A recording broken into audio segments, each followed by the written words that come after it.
Naranasan mo na ba ang iyong sarili sa isang sitwasyon kung saan tila walang gumagana, kung saan nakakaramdam ka ng stuck, nalilito, at nalulula ka sa parehong oras?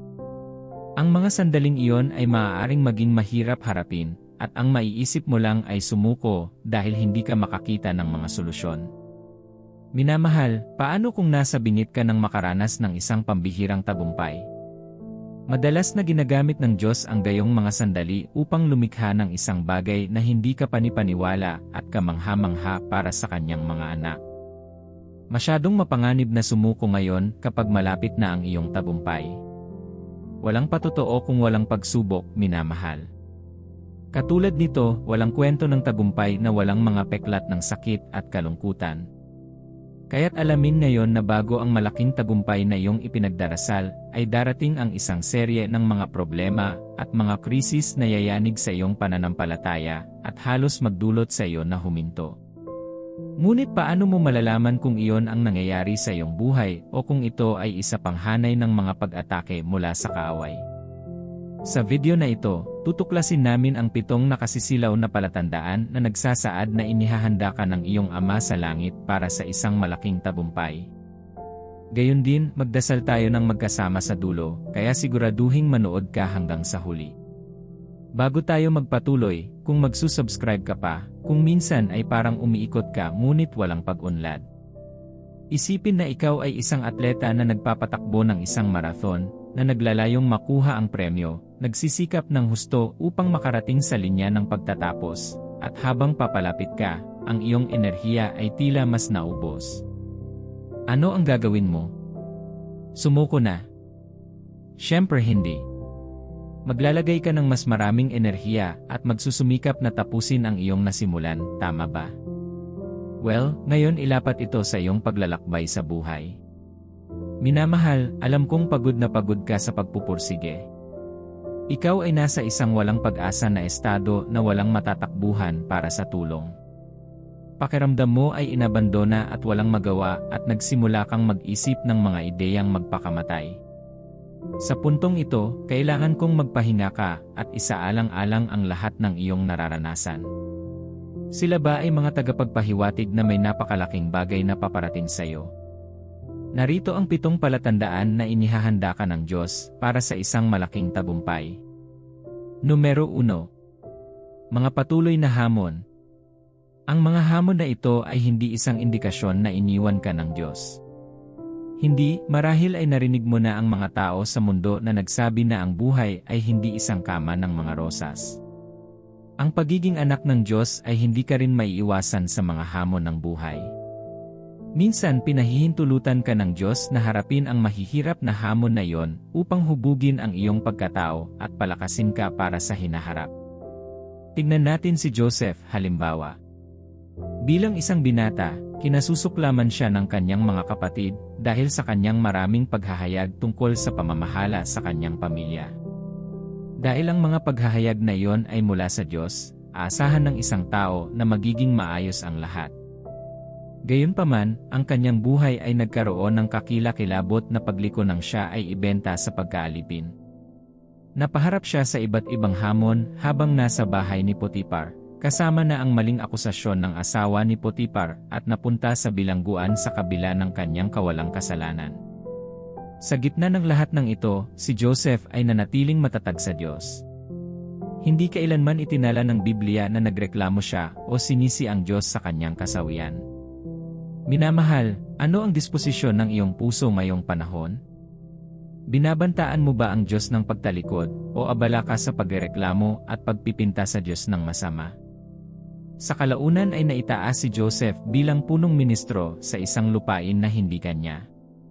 Isipin kung nagpaubaya si Jose sa tuksong iniharap sa kanya ng asawa ni Potiphar, hindi na sana siya nagtagumpay sa kanyang idinisenyo ng Diyos.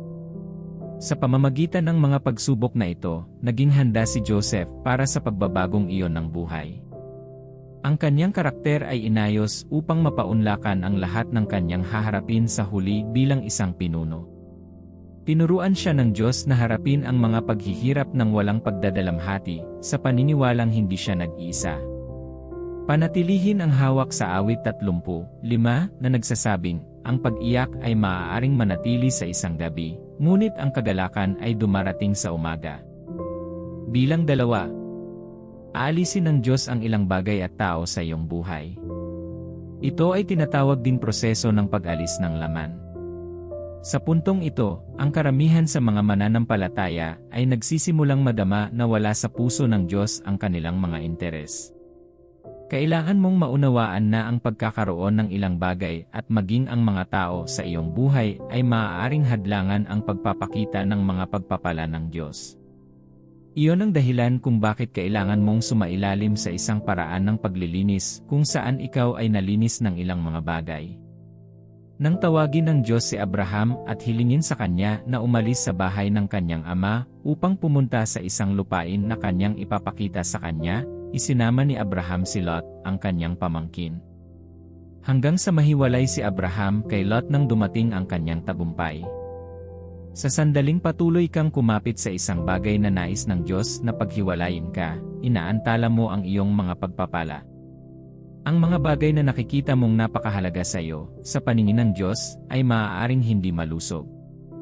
Iyon ang dahilan kung bakit inalis niya ang mga hindi malusog na relasyon, abala, at kung minsan ay pisikal na kaginhawaan para makapag-focus ka ng buo sa kanyang mga plano para sa iyong buhay.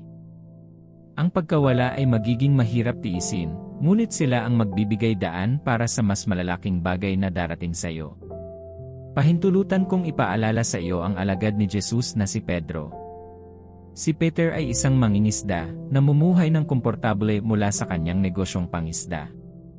Gayunpaman, alam ni Jesus na ang kanyang tadhana ay maging isang dakilang kaluluwa na gwagi para sa kaharian ng Diyos.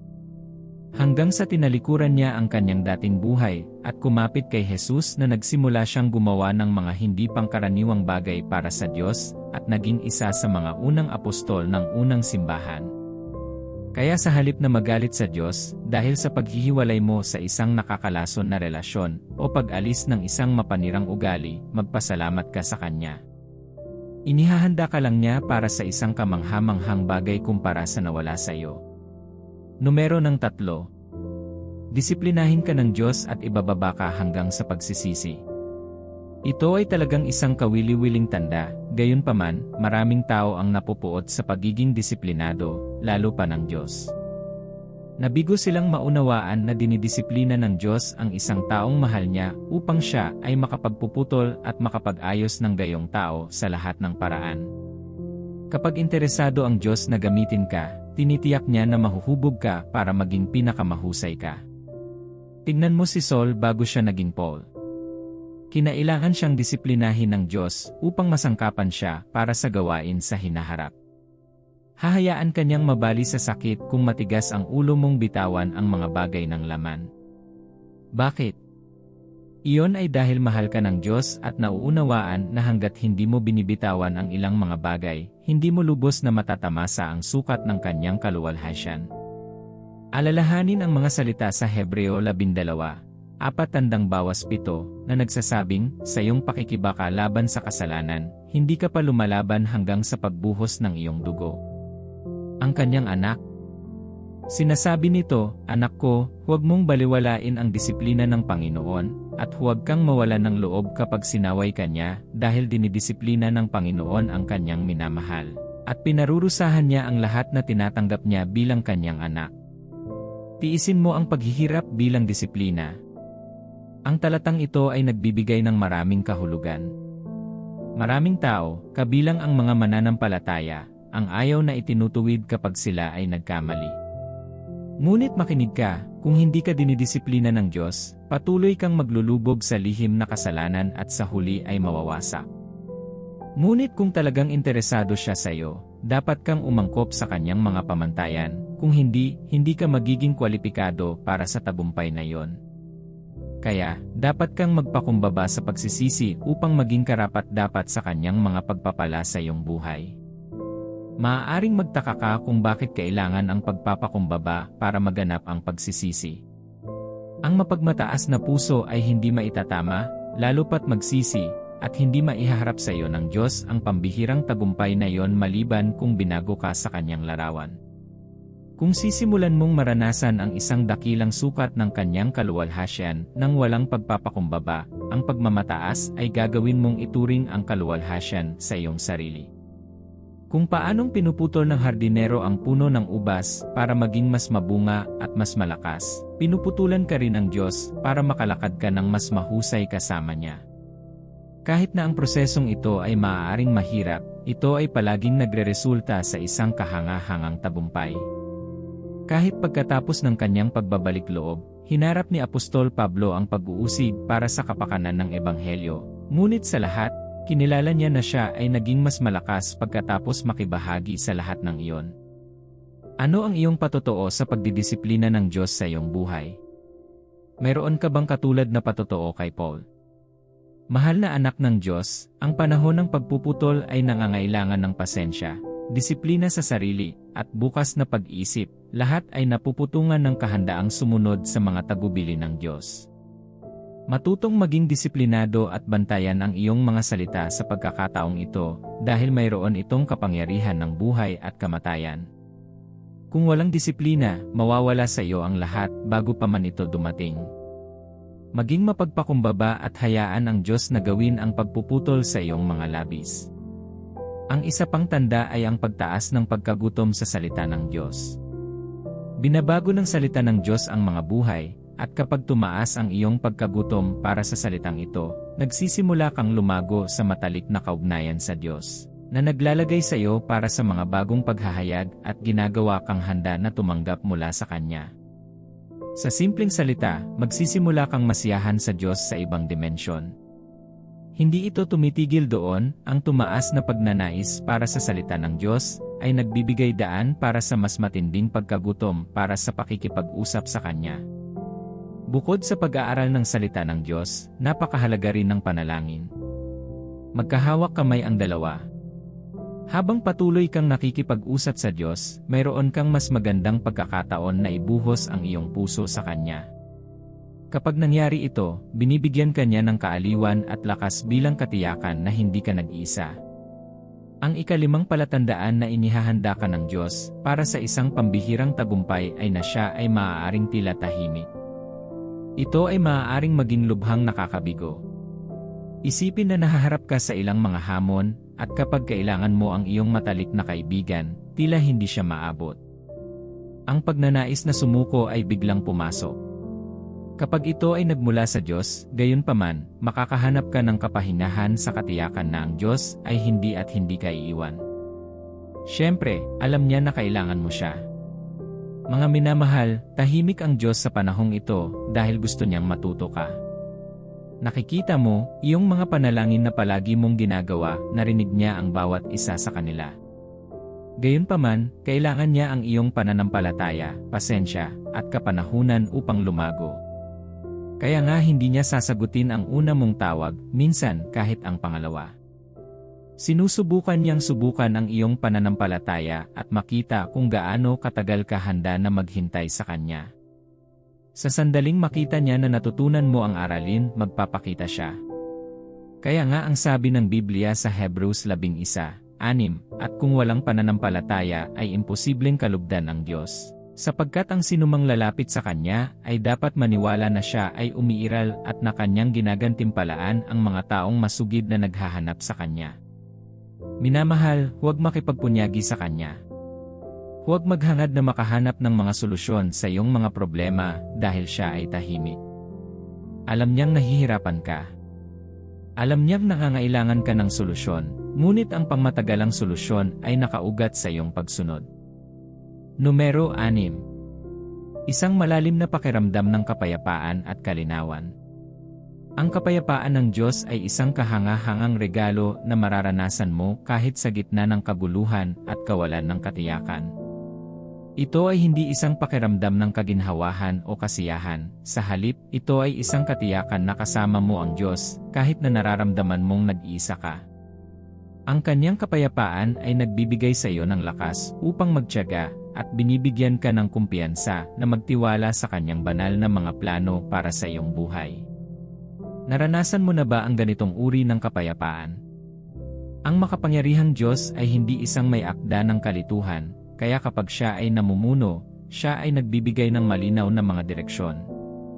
Kaya, sa tuwing nakakaramdam ka ng kapayapaan sa gitna ng kaguluhan at mahihirap na sitwasyon, ito ay senyales na nasa landas ka. Ang ganitong uri ng kapayapaan ay nagmumula lamang sa Diyos, ito ay tanda na siya ay gumagawa sa likod ng mga eksena. Numero 7. Kapag inihahanda ka na ng Diyos para sa isang pambihirang tagumpay, darating ang punto kung saan ikaw ay mapapagod at mapapagod.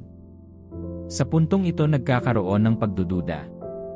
Siyempre, alam mo na ayaw ng dyablo na may magandang dumating sa iyo, kaya susubukan niya sa lahat ng paraan na mapapagod ka.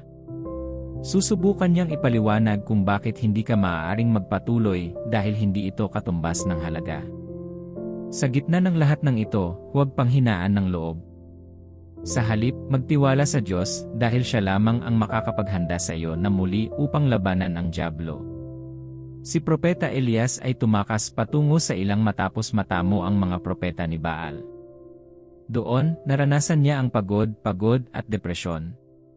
Sa kalaunan ay binigyan siya ng Diyos ng lakas upang magpatuloy sa paglalakbay at nasumpungan niya ang kanyang sarili sa isang bagong lugar ng paglilingkod. Huwag kang susuko sa tuwing ikaw ay pagod dahil babaguhin ng Diyos ang iyong lakas. Itinala ng Biblia sa Isaias 40:29 siya ay nagbibigay ng lakas sa pagod at pinalalakas ang mahihina. Kahit na ang mga kabataan ay napapagod at ang mga binata ay natitisod at nabubuwal, ngunit ang mga umaasa sa Panginoon ay magbabago ng kanilang sila'y magpapalipad sa mga pakpak na parang mga agila. Ngayon alam mo na ang iyong mga pakikibaka at paghihirap ay hindi walang kabuluhan, ang mga ito ay mga tuol na nilalayong hubugin, pinuhin, at hubugin ka sa pinakamagandang bersyon ng iyong sarili. Sa parehong paraan na pinuputulan ang isang puno upang tanggalin ang mga patay na sanga at pasiglahin ang bagong paglaki, pinuputulan ka rin ng Diyos upang alisin ang negativity, pagdududa sa sarili, at mga limitasyon na maaaring makahadlang sa iyong pag-unlad. Sa pamamagitan ng banal na prosesong ito, inihahanda ka para sa mga pagpapala at pagkakataong naghihintay. Kaya, magtiwala ka lang sa plano ng Diyos at manalig na may kakaibang naghihintay sa iyo sa kabilang panig. Sa panahong ito, maging receptive sa proseso. Humingi ng tulong kung kinakailangan, gumugol ng mas maraming oras sa ibang mga mananampalataya, at patuloy na pasiglahin ang iyong sarili sa Panginoon. Magtiwala sa oras ng Diyos at umasa sa iyong maluwalhating tagumpay ng may pananampalataya. Higit sa lahat, huwag kang susuko sa pagdarasal. Ang Biblia ay nag-uutos ng pare-pareho at taimtim na panalangin bilang isang kasangkapan ng pakikipag-usap sa Diyos at ang pinakadakilang sandata ng isang mananampalataya. Sina Daniel at Nehemias ay may record ng pagpupursige sa panalangin, maaari ka ring maging katulad nila. Ayon sa banal na kasulatan, ang mabisang taimtim na panalangin na kasama ng katuwiran ay lubhang nakatulong. Manalangin tayo. Ama sa langit, ang nagbibigay at umalalay sa aking buhay, sinasamba at iginagalang ko ang iyong banal na pangalan dahil ikaw lamang ang Diyos. Nagpapasalamat ako sa iyo para sa probisyon, proteksyon, at banal na kapayapaan. Purihin ang iyong pangalan magpakailanman. Maawaing Ama, dumarating ako sa harap ng iyong trono ng awa sa araw na ito, at hinihiling ko na maawa ka sa akin para sa aking mga sinasadya at walang malay na mga kasalanan. Pakiusap, Panginoon, kung may makahahadlang sa aking mga panalangin na didinig, maawa ka at patawarin mo ako. Mapagmahal na Panginoon, mangyaring buksan ang aking mga mata upang makita ang dakila at makapangyarihang mga plano mo para sa akin. Tulungan akong makilala ang mga landas na itinakda mo sa aking harapan, at bigyan ako ng lahat ng kailangan ko upang magtagumpay. Nananampalataya ako sa iyong salita na nagsasabing ikaw ay may mahusay at makapangyarihang mga plano para sa akin, upang matiyak na mayroon akong magandang kinabukasan. Panginoon, tulungan mo akong hindi makaligtaan ang magandang kinabukasan na ito. Patnubayan mo ako ng iyong kanang kamay ng katuwiran. Tulungan mo akong makita ang higit pa sa aking paghihirap at maunawaan ang iyong layunin sa bawat pagsubok. Tulungan mo akong makita kung paano mo nakikita. Aking Ama at Diyos, alisin ang bawat espiritu ng pagdududa sa aking puso.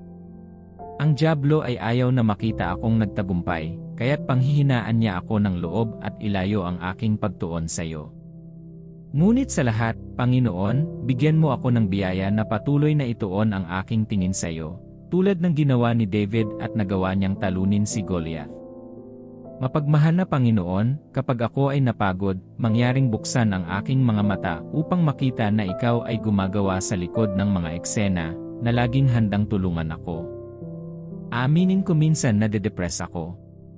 Lumapit ako sa iyo, umaasang makakahanap ako ng kapahingahan para sa aking kaluluwa. Mangyaring, Panginoon, tulungan mo akong makahanap ng kapahingahan sa iyo. Hinihiling ko rin na tulungan mo akong patuloy na magutom at uhaw sa iyong salita, dahil iyon lang ang tanging paraan upang maabot ko ang panahong ito. Laging matuwid na Ama, ihiwalay mo ako sa mga tao at mga bagay na humahadlang sa aking tagumpay, mga hindi malusog na relasyon, mga bagay at mga gawin na mahal ko. At tulungan mo akong matanto na ang bawat mabuti at perpektong regalo ay nagmumula lamang sa iyo. Palakasin mo ang aking pananampalataya at pagtitiwala sa iyo. Tulungan akong mag-ehersisyo ang pasensya habang naghihintay sa pagpapakita ng aking tagumpay. Naway hindi ako mawalan ng pag-asa dahil ang bukas na binalak mo para sa akin ay mas mabuti kaysa ngayon. Higit sa lahat, Panginoon, bigyan mo ako ng kapayapaan na umaagos na parang ilog. Tulungan mo akong makahanap ng kagalakan at kapayapaan sa iyong pinili para sa aking buhay. Magiliw na ihanay ang aking mga hangarin sa iyong banal na mga plano upang sa wakas ay dumating na ang aking tagumpay, yakapin ko ito ng buong puso. Salamat, aking tagapagligtas, dahil may tiwala ako na kapag nananalangin ako, dinirinig at sinasagot mo ako. Purihin ang iyong pangalan magpakailanman. Amen. Binabati kita, at maligayang pagdating sa iyong season of breakthrough. Kung nabiyayaan ka ng video na ito, mangyaring huwag kalimutang pindutin ang pindutan ng like at magkomento. At bago ka pumunta, mag-subscribe sa channel na ito at pindutin ang notification bell. Narito ang isa pa na magbibigay daan para sa Diyos ng mga posibilidad sa iyong buhay.